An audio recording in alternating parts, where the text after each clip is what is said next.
Hey, babe, and anybody else watching, and welcome back to A Life Together. Today, numbers 30 and 31.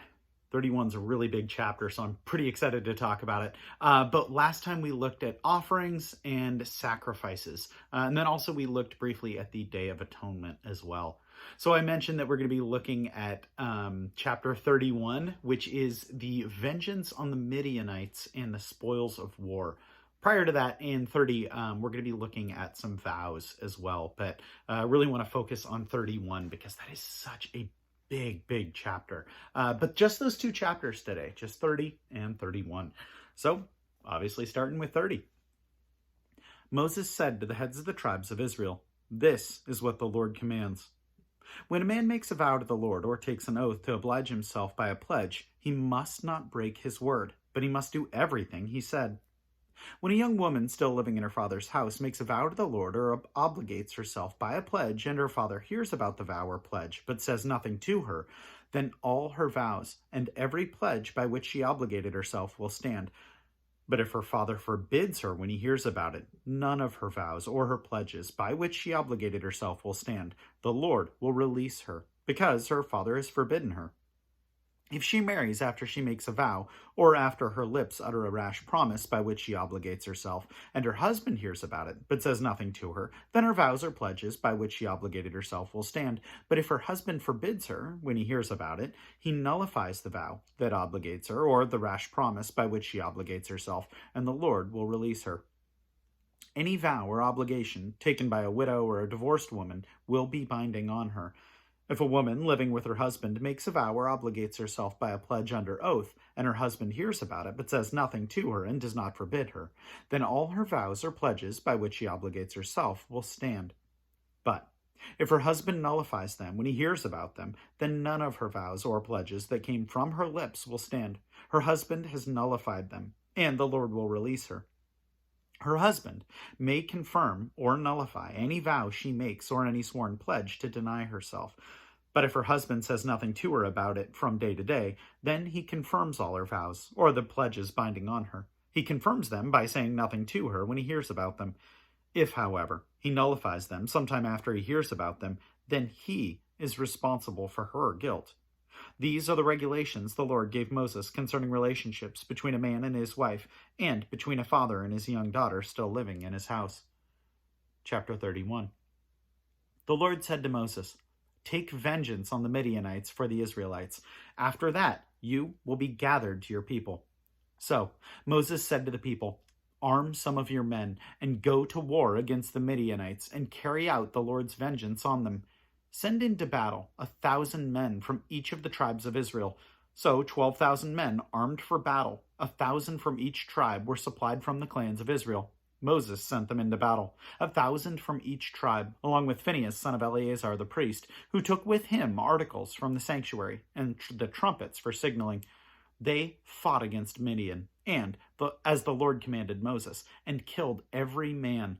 Among their victims were Evi, Rechem, Zur, Hur, and Reba, the 5 kings of Midian. They also killed Balaam, son of Beor, with the sword. The Israelites captured the Midianite women and children and took all the Midianite herds, flocks, and goods as plunder. They burned all the towns where the Midianites had settled, as well as all their camps. They took all the plunder and spoils, including the people and animals, and brought the captives, spoil, and plunder to Moses and Eleazar the priest and the Israelite assembly at their camp on the plains of Moab by the Jordan across from Jericho. Moses, Eleazar the priest, and all the leaders of the community went to meet them outside the camp. Moses was angry with the officers of the army, the commanders of thousands and commanders of hundreds, who returned from the battle. "Have you allowed all the women to live?" he asked them. "They were the ones who followed Balaam's advice and were the means of turning the Israelites away from the Lord in what happened at Peor, so that a plague struck the Lord's people.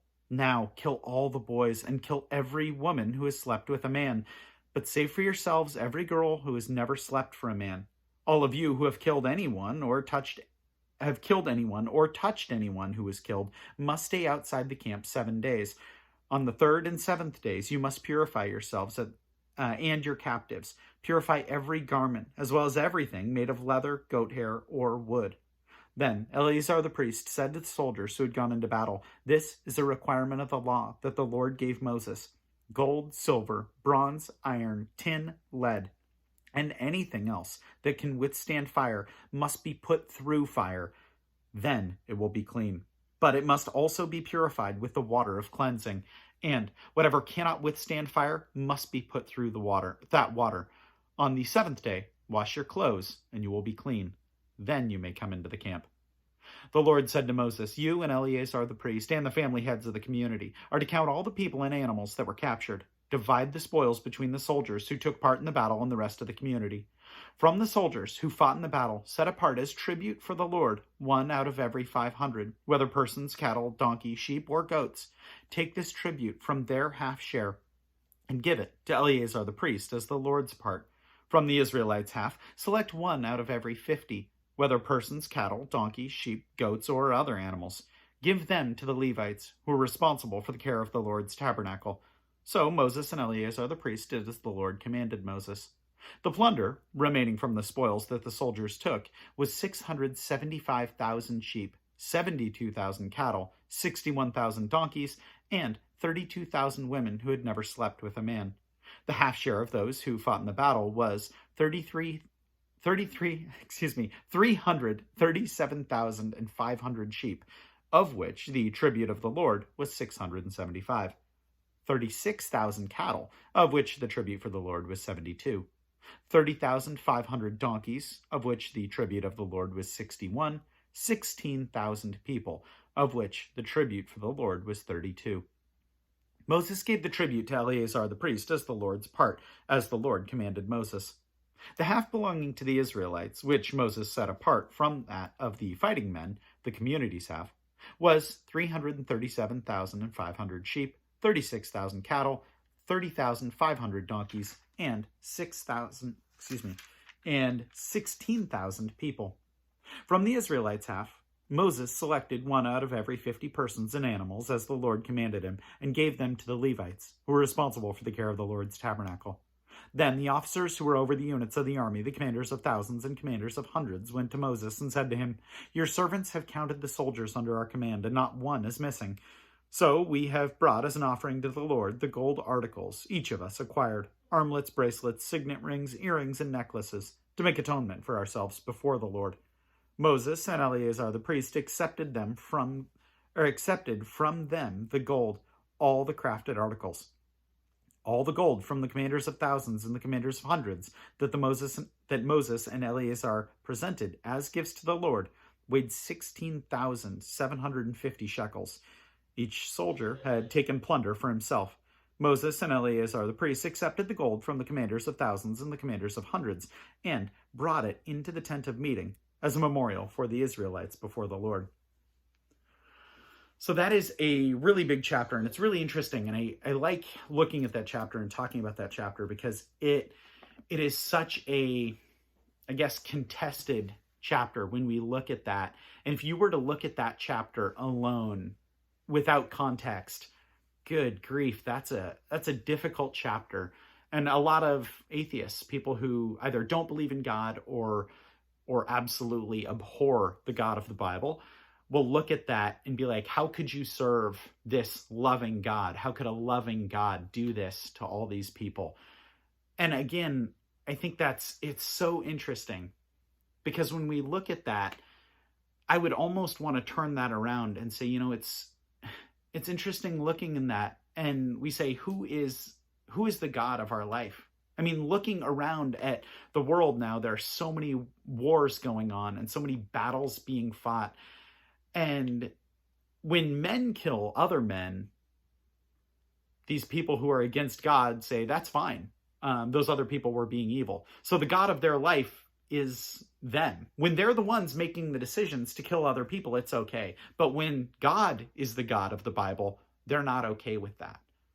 And I think that's an important lesson for us is when we're joined together with God, who is the one in charge? Who's the one making decisions? When you're God of your own life, why is it you're okay with your decisions? But when God makes judgment in the Bible, those decisions are wrong. Who's responsible for judgment? I mean, we already know in the Bible, God already told the Israelites, hey, I'm driving these people out, not because they're good people, and not because you're good, Israel. These are evil people, and I'm bringing judgment upon them. Moses even said, why did you let these women live? These are the women that were sleeping with men, and these are the women that were bringing all the other gods into the camp. And if you shall have no other God before me, you're letting this poison into my camp, not for you, definitely for you, but also for your future generations. You are going to poison your children and your children's children, and that is going to poison all of God's family against himself. And that we know there are no other gods. There are only demons that people are calling gods. And these are the exact women that you're letting into the camp, and their children who have been brought up by those women who are going to try and stir up their people against Israel, because this happens later. All of that, you're going to allow that to live in God's holy camp? Well, no. Let me tell you who I'm going to allow to live in my camp, and God does that. And so that's so important. It's such a big chapter, because we realize that when we're partnered with God, it's so important that we allow God to be God and allow God to make those judgments. We don't look like the world looks. So this is a really hard chapter when you are the God of your life and you look at someone else who you don't think exists or you don't think should be God because you don't agree with their judgments. When this God knows infinitely more than we do and infinitely more than they do, it's so important that we recognize that God is the God of our life, and for very good reason. Worth praying about. Dear God, I just thank you. I thank you so much for being our God, for being infinite in wisdom, in power. I thank you for seeing more than we could ever see, for making those calls that we would never have the right view on. Lord, I thank you that you are eternal, that you are holy, that you are righteous, that you are loving, and yet that you have the perfect standard. Thank you for showing us what that standard is in your law first, and most importantly, through your Son. Lord, help us to recognize that when we live together with you, that we are to be your image bearers, that we are to show love to all people and let you be God. We thank you so much for your word and so much for your Son. And it's in his name we pray. Amen. And that is about all I have for you today. Know that I appreciate you watching, and wife, appreciate you tons. And I will plan on seeing you tomorrow. Have a good one.